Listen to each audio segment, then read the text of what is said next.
Welcome everybody to the old timers and newbies new YouTube site. My name is Jazz Don't Panic Madahar, and today I'm going to be looking at the basics of airbrushing.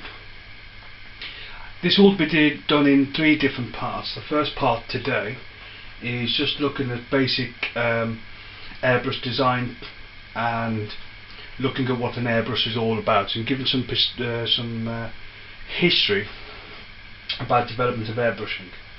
Now here, these are my two airbrushes. I use two, not because I'm being rich or anything of that nature, it's just because I brought one, and then some years ago, in fact 2008, I brought this one, and then this one I brought recently for more detailed work, but I'll come back to that in a few moments. For those who are new to airbrushing or who are considering entering the field of airbrushing, it's important to note that there are three different types of airbrush that you can buy. The first one, and the most simple one, is a single action external mix airbrush. You can typically buy an airbrush of that price at around £10, and really they're no more than cheap spray guns. They tend to give a coarse finish when you spray with them, and I've always found when I first started they were really difficult to control, and therefore as soon as I could afford it, I moved on to my next airbrush, which is the second type of airbrush that you can buy, and that is a single action internal mix. So in effect, to demonstrate it actually on this one probably be better. With a single action, when you depress the button, air is released and flows through the body where it meets the paint, and as it moves through, it'll mix the paint or atomize the paint, and then it'll come out of the nose. Now the good thing about a single action internal mix, single actions are very simple. You can buy them from Pash. You can buy from Badger, the major manufacturers in America, and also I know that Iwata, the Japanese one, I have. You can buy the single action ones. Now they're good, especially for those who kind of don't feel confident about spraying and the ability to spray and to control the paint. They're a good way of starting. You could buy a single action internal mix, especially from Badger, for around £20 to £30. They are quite affordable, and as a first foray into airbrushing, they're not a bad idea. But then you have the third different type of airbrush, and I must admit this is the one I'm going to recommend to you all, and that is the dual action internal mix airbrush.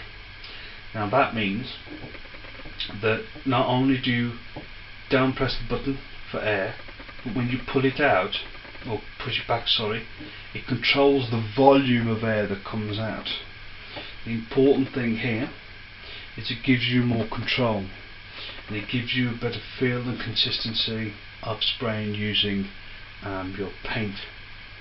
Now I will say that most airbrushes nowadays that you can buy, they are similar in nature, similar in design. Even though I have a particular brand, the Iwata, you can get them again from Badger, from Pash, from I think it's Harder and Steinbach, German manufacturers, and all sorts of different make. DeVille is a particularly good one.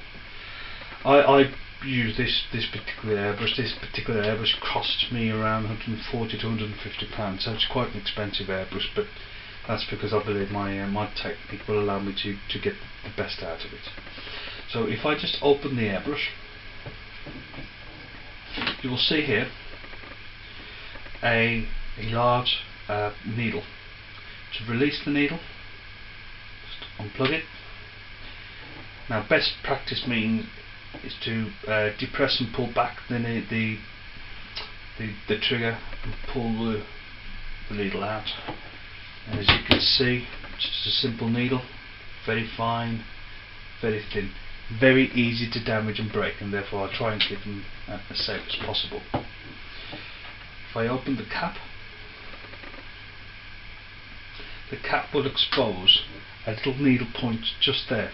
The needle flows through there Now when you initially press the button down, air will come out, but because the needle hasn't been pulled back, it prevents the paint and air escaping, and it will only be released once you draw back the needle. This is an extremely fragile part, so whenever you dismantle that, use the manufacturer's guidelines and keep it safe, because they are small and they are delicate. If I just unscrew this body here, again, like I said, most airbrushes have a very similar type of mechanism. You can see through the airbrush it's threaded, and there's a plunger with a spring. Most of them are exactly like that. Just kind of reattach that. Which is difficult because sometimes they do come apart. Okay, now on my other airbrush, I will show you. This one has a paint cup which is attached to the top of the body. This is what we call a gravity fed airbrush. So the fluid enters, goes to the top here and directly enters the main body of the airbrush, and when you depress it, the air comes through and it atomizes the paint in this area, and then it comes out through the needle opening here. Some airbrushes that you can buy, the siphon and the bottle are at the bottom, they're called siphon fed. Now there's a principle of airbrushing called the Brunelli principle, and that is when air flows through the body, it creates a vacuum underneath. Now that vacuum then sucks the paint up, and as it sucks up, it meets the air, and then again it atomizes here. When you have a top loading one, which is the one I prefer, the paint is already there, it works on gravity, and then the action is almost instantaneous. You need a little bit more air pressure when you're using the gravity fed one than you are with the fixed head one. Now again, when you buy an airbrush, it is best, if you possibly can, to actually go and feel and to touch it and to hold it if you possibly can. Some of the cheaper brand airbrushes that you can buy, especially those on eBay and things of that nature, are direct copies of airbrushes like this, and they may look good and they might be cost effective, or they might seem cost effective at £10 or £20, but really it's a false economy. When buying your airbrush, get the best one that you can possibly buy. I mean, for instance, this one by Iwata, they do a version of this. It's a similar version called the Neo. It's a top feeding internal dual action airbrush. It's probably one of the best on the market, and will cost you around £45 to £50 if you can buy one. I've had this airbrush since 2008, and I have had nothing to go wrong with it, and it's out like 2014. And I bought this airbrush with a 10-year guarantee, so that helps with the repair bills. And in effect, when you think about it, it'll only cost me £6 a year to run this if you divide the cost of how much I spent in this particular airbrush. Now, the important thing, whatever airbrush you decide to buy, is to keep it clean. Now I'm quite religious about the way in which I keep my airbrushes clean, because even a microscopic bit of dirt or dry paint can affect the performance of any airbrush. It doesn't matter which one it is. So it's important after every session that you clean your airbrush, that you look after it. I mean, you can see the quality and the finish on this one. Again, this was 2008 when I bought this, so I've definitely looked after this, and it has a well-oiled machinery.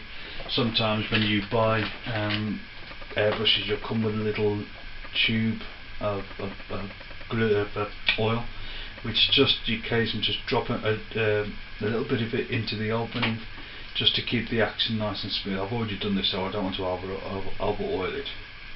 But you'll feel the difference between an airbrush like this or the harder and Stevac airbrush to some of the cheaper ones. This is quite a heavy airbrush, but nevertheless in action it's still very comfortable.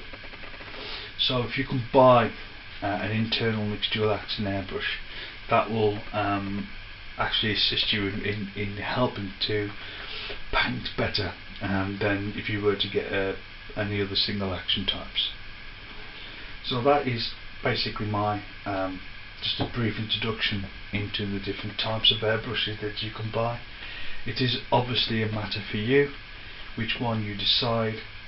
My personal recommendation will be that if you are not sure or you have any questions, please feel free to ask any one of us on the website, and I know that you'll probably get a different answer and different variety of different airbrush manufacturers, so it'll be really a matter for you. My personal recommendation will always be Iwata. I think their quality Japanese machinery, well oiled, will last you years and years. Got a great backup service in this country, but again, you could argue with Badger and Pash and Harden and Steelback, they all have the similar type of backup. So it's a matter for you. So that is really the anatomy both of an airbrush and what quality of airbrush that you can get for your money. You can literally spend £400 or £500 on an airbrush, but I wouldn't necessarily always recommend that to start off with. It's roughly set your budget to between £60 to £100. Next to that, what I will do my next brief video is to show some basics of airbrushing. We'll fill up the airbrushes with some paint, and I'll show you some basic airbrush techniques, the do's and the don'ts and the rights and the wrongs. Like anything, any skill that you can learn and develop and get better and better with. I've been airbrushing for 15-20 years, so I feel very comfortable. In fact, I can't remember the last time I used a hairy stick to paint a model. Okay, so I'll see you soon, and good luck. Thank you. Bye.